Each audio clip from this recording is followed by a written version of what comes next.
ଜୟଜୀବ sir.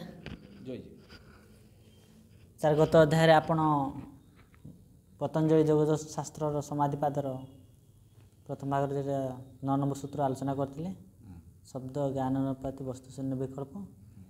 ଆଜି sir 10 number ସୂତ୍ରଟା କ'ଣ ଅଛି ସେ ବିଷୟରେ ଟିକେ ଆଲୋଚନା କରନ୍ତୁ। ଆଉ ଯେମିତି ଠିକ୍ ସେ ସାର୍, ଥ୍ୟାଙ୍କ ୟୁ ସାର୍। ସପ୍ରେମୀ ଜୟଜୀବ। ଜୟଜୀବ ସାର୍। ଗତ ଥର ଯେଉଁ ବୃତ୍ତି ଗୁଡ଼ିକର ଆମେ ଆଲୋଚନା କରିଥିଲୁ, 9 ନମ୍ବର ବୃତ୍ତି ଥିଲା ଶବ୍ଦ ଜ୍ଞାନ ଅନୁପାତି ବସ୍ତୁ ଶୂନ୍ୟ ବିକଳ୍ପ। ତ ଶବ୍ଦ ଜ୍ଞାନରୁ ଯାହା କିଛି ଜଣାଯାଏ, ସେ ଶବ୍ଦ ଜ୍ଞାନରୁ ଆମେ ଯାହା ଜାଣିପାରୁ ପ୍ରକୃତରେ କିନ୍ତୁ ସେୟା ନୁହେଁ। ତ ସେଇଥିପାଇଁ ସେଇଟା ଗୋଟେ ବୃତ୍ତି ଆକାରରେ ଥିଲା, ଯେଉଁଟାକି ସନ୍ଦେହ ହୁଏ ଇତ୍ୟାଦି ଇତ୍ୟାଦି। ତ ଆମର ତାର ପ୍ରତ୍ୟେକ ପ୍ରମାଣ ଉପରେ ସେଗୁଡ଼ା ନିର୍ଭର କରୁଛି। ଏଠି ଆଉ ଗୋଟେ କଥା କହି ରଖିବାର ଦରକାର ପଡ଼ୁଛି, ଯେହେତୁ ଆମର ପ୍ରତ୍ୟେକ ଦର୍ଶକ ମାନେ ଏ ବିଷୟଟିକୁ ଖୁବ ଭଲ ଭାବରେ ବୁଝିବା ପାଇଁ ମହର୍ଷି ପତଞ୍ଜଳିଙ୍କର ଯେଉଁ ଯୋଗଦର୍ଶନ ଶାସ୍ତ୍ରରୁ ଯେଉଁଭଳି ଆମର ଆଗରୁ ଯେଉଁଭଳି ଆଲୋଚନା ଚାଲିଛି, ସେ ଆଲୋଚନା ସହିତ ଏହାର ସମ୍ପର୍କ ଗୁଡ଼ିକ ଠିକ୍ ଭାବରେ ତାର ଯୋଗ ରହିଛି କି ନାହିଁ ସେଇଟା ଜାଣିବା ଦରକାର। ଆମର ଯେଉଁ 2 ନମ୍ବର ସୂତ୍ର ଥିଲା ତଦାଦୃଷ୍ଟୁ ସ୍ୱରୂପେ ଅବସ୍ଥାନ ସମାଧିପାଦର, ସେଇ ସମାଧି ସ୍ତରକୁ ସାଧକକୁ ଯିବା ପାଇଁ ହେଲେ ବା ଯୋଗସ୍ଥ ହେବା ପାଇଁ ହେଲେ ଏଇ ବୃତ୍ତି ଗୁଡ଼ିକ ନିରୋଧ କରିବା, ଏଇ ବୃତ୍ତି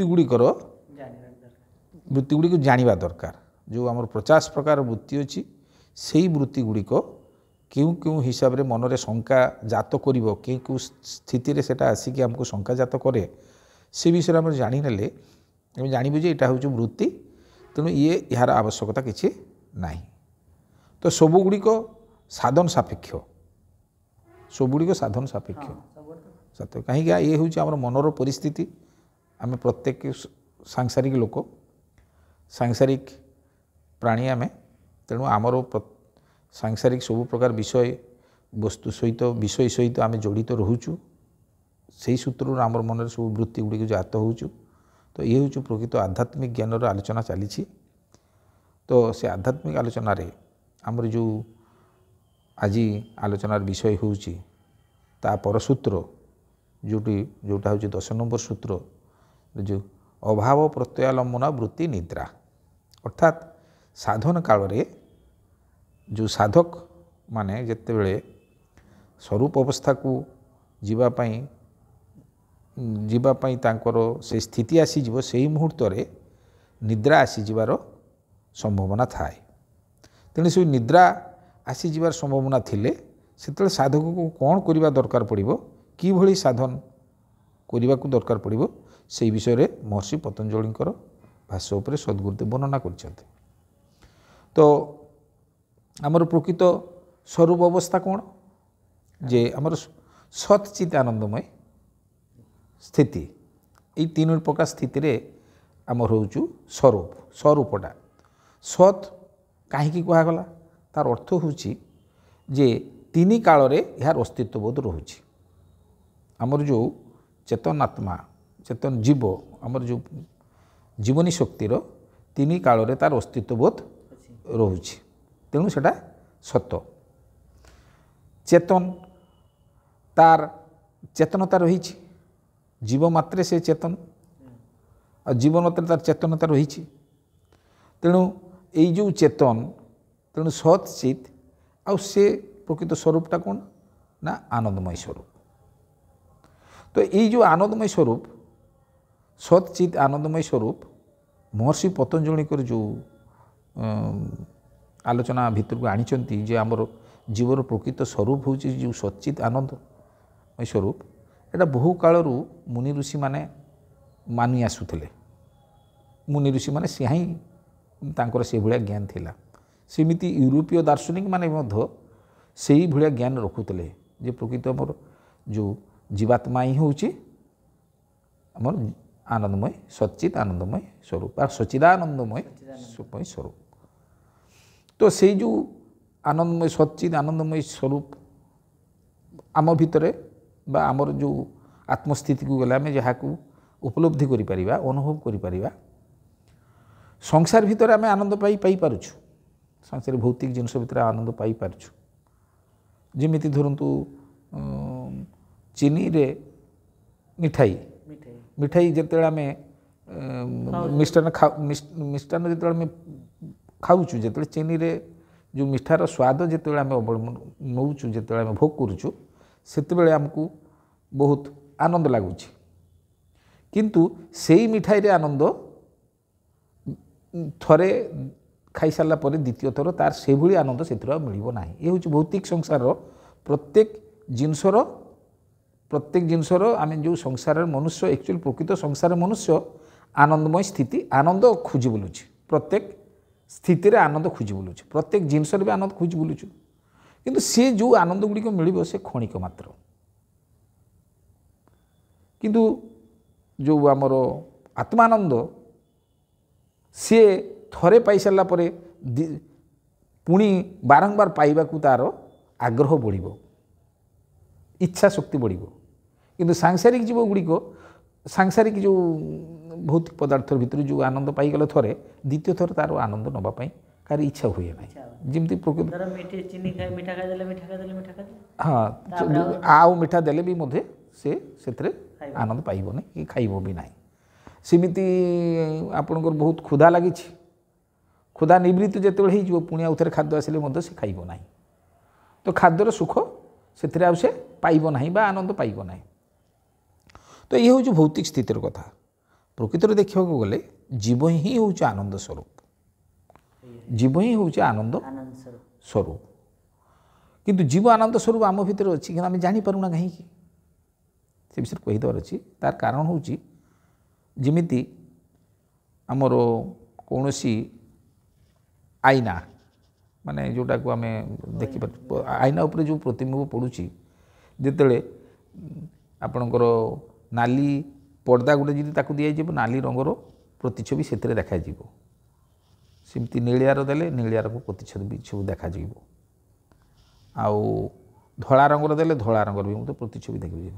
ପ୍ରକୃତ ତାର ଯେଉଁ ସ୍ୱାଭାବିକ ରୂପଟା ଆଉ ଯିବ ନାହିଁ ଯେଉଁ ବିଷୟଟା କୁହାଯାଉଛି ଯେଉଁ ଏଇ ଯେଉଁ ଆତ୍ମସ୍ୱରୂପ ଯେଉଁ ଆକ୍ଚୁଆଲି ଆତ୍ମସ୍ୱରୂପ ହେଉଛି ଆନନ୍ଦମୟ ସ୍ଥିତି କିନ୍ତୁ ଆନନ୍ଦମୟ ସ୍ୱରୂପର ଆନନ୍ଦର ଦୃଶ୍ୟ ତାକୁ ସେତେବେଳେ ହେଇପାରୁନି କାହିଁକି ତାର କ'ଣ ହେଉଛି ସାରା ସଂସାର ମନୁଷ୍ୟ ହେଉଛି ବିଷୟମୁଖୀ ଯେହେତୁ ବିଷୟଯୁକ୍ତ ହେଇଯାଉଛି ମନ ସେ ଯେଉଁ ସେ ଦୁଃଖୀ ହେଇଯାଉଛୁ ତେଣୁ ଦୁଃଖ ବୃତ୍ତିଟା ରହୁଛୁ ବାରମ୍ବାର ତେଣୁ ବିଷୟ ଆଡ଼ୁ ଯେତେବେଳେ ସେ ନିଜର ମନକୁ କାଢ଼ି ନେବ ଠିକ୍ ସେଇଥିରେ ଲେଖା ହେଇଛି ତଦାଦୃଷ୍ଟୁ ସ୍ୱରୂପ ଅବସ୍ଥାନ ସେ ସ୍ୱରୂପ ସ୍ଥିତିକୁ ଆସିଲେ ବିଷୟ ବୃତ୍ତି ସ୍ଥିତିରୁ ଚାଲି ଆସିବ ସ୍ୱରୂପ ସ୍ଥିତିରେ ଆନନ୍ଦ ଉପଭୋଗ କରିବ ସ୍ୱରୂପ ସ୍ଥିତିରେ ଆନନ୍ଦ ଉପଭୋଗ କରିବ ତ ସ୍ୱରୂପ ସ୍ଥିତିରେ ଆମର ବାଧକ ହେଉଛୁ ସାଂସାରିକ ବିଷୟ ଆଶୟଯୁକ୍ତ ସାଂସାରିକ ବିଷୟ ଆଶୟ ରହିବ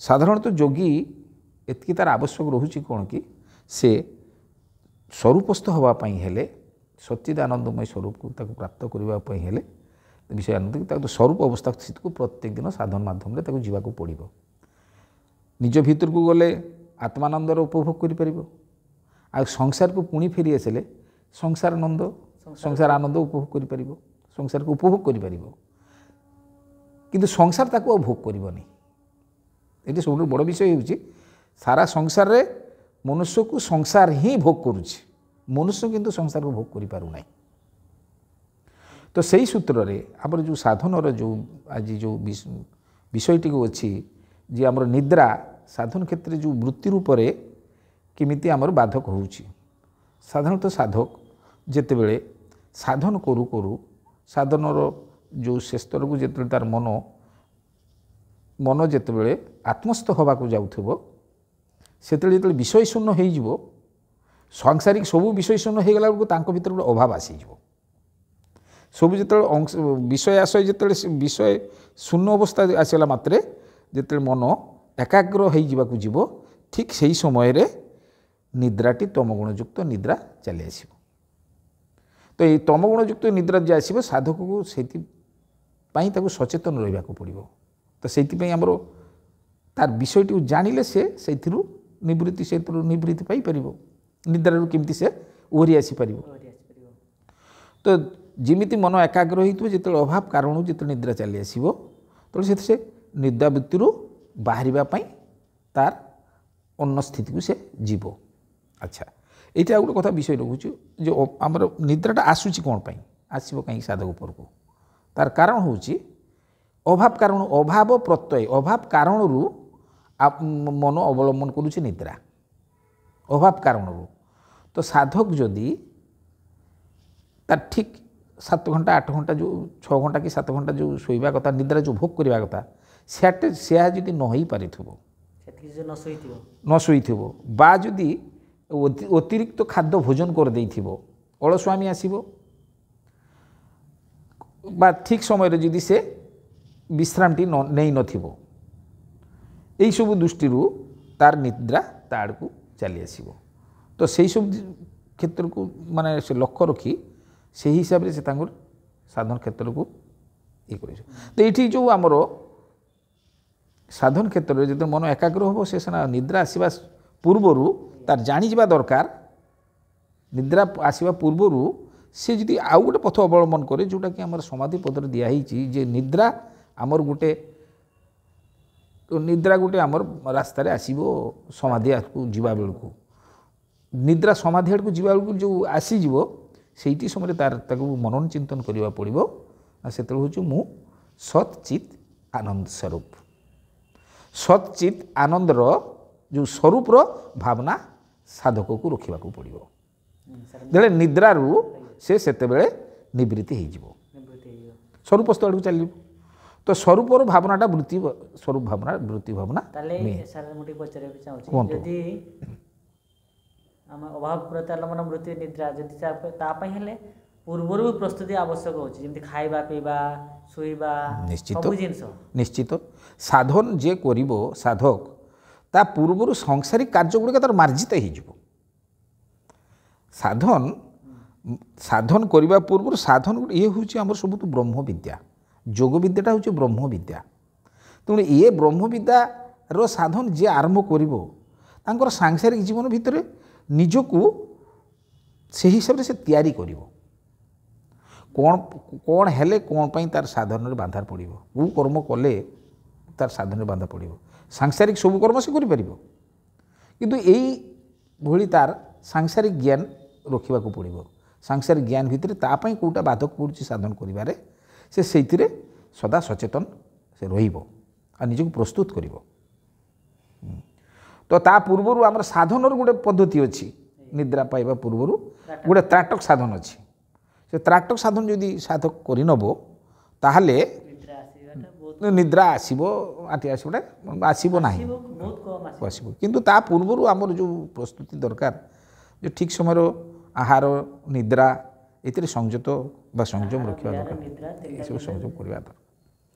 ତ ଇଏ ହେଉଛି ଆମର ଅଭାବ ପ୍ରତ୍ୟୟ ଲମ୍ବନା ବୃତ୍ତି ନିଦ୍ରା। ତ ଏ ନିଦ୍ରାରେ ଏଇ ଯେଉଁ ନିଦ୍ରା ପରେ ଯେଉଁ ଆମର ସ୍ୱରୂପ ସ୍ଥିତିକୁ ଗଲେ, ଯେତେବେଳେ ସ୍ୱରୂପ ସ୍ଥିତିକୁ ଯିବ, ସେତେବେଳେ ଗୋଟେ ସାଧକ ପାଇଁ ଆଉ ଗୋଟେ ପ୍ରକାର ବାଧା ଆସେ, ଯେ ସେତେବେଳେ ତାକୁ ଡର ଲାଗିବ କାଳେ ମୃତ୍ୟୁ ହେଇଯିବ କି। ସାଧକମାନଙ୍କ ଭିତରେ ମନର ବି ତ ବହୁତ ପ୍ରକାର ବୃତ୍ତି ଥାଏ, ଯେଉଁଟା ଅଭିନିବେଶ, ଯେଉଁଟା ମୃତ୍ୟୁ ଭୟ ଗୋଟେ ଅଛି। କିନ୍ତୁ ସମାଧିରେ ପରିଷ୍କାର ଆଗ ମହର୍ଷି ପତଞ୍ଜଳି କହୁଛି, ସମାଧି ସ୍ଥିତିକୁ ଯିବାର ମୃତ୍ୟୁର ଭୟ ଆଦୌ ରହିବ ନାହିଁ। କିନ୍ତୁ ଲାଗିବ, ଭୟ ଲାଗିବ ନା। ସେ ଯେଉଁମାନଙ୍କର ସେଇ ଯେଉଁ ଯିବା ବାଟରେ ସେ ଯଦି ଯେଉଁ ଡରିଯିବ, ପ୍ରକୃତରେ ସଦ୍ଗୁରୁ କହୁଛନ୍ତି ଆଉ ମହର୍ଷି ପତଞ୍ଜଳି କହୁଛନ୍ତି ସେଇଥିରେ ଡରିବାର କିଛି ନାହିଁ। କାହିଁକିନା ସେ ତାର ସ୍ୱରୂପ ଚେତନ ଅବସ୍ଥାକୁ ଯାଉଛି, ଚେତନରୁ ଅତି ଚେତନ ଅବସ୍ଥାକୁ ଯାଉଛି। ତେଣୁ ମୃତ୍ୟୁ ଆସିବାର ଚାନ୍ସ ନାହିଁ, ମାନେ ମୃତ୍ୟୁ ଆସିବାର କୌଣସି ସମ୍ଭାବନା ନାହିଁ। ତେଣୁ ଆଉ ଏକ ପ୍ରକାର କୁହାହେଉଛୁ, ଯେଉଁ ଆମର ଯେଉଁ ସ୍ୱରୂପ ସ୍ଥିତି, ଏଇ ଯେଉଁ ସଚିତ୍ ଆନନ୍ଦମୟ ସ୍ଥିତି। ତେଣୁ ନିଦ୍ରା ତାର ଯେଉଁ ବାଧକ, ନିଦ୍ରା ଟିକେ ହଟିଯିବା ପରେ ଯେଉଁ ଆନନ୍ଦମୟ ଅବସ୍ଥାକୁ ସେ ଯେତେବେଳେ ଆସିଯିବ, ମଗ୍ନ ହୁଏ, ସେଇଟା ତାଙ୍କର ଅନୁଭବ ଜ୍ଞାନକୁ ଆସିଯିବ ଯେ ଆମର ପ୍ରକୃତ ସ୍ୱରୂପଟା ହିଁ ହେଉଛି ସଚିଦାନନ୍ଦମୟ ସ୍ୱରୂପ, ଆନନ୍ଦମୟ ଅବସ୍ଥା ହେଇଯିବ।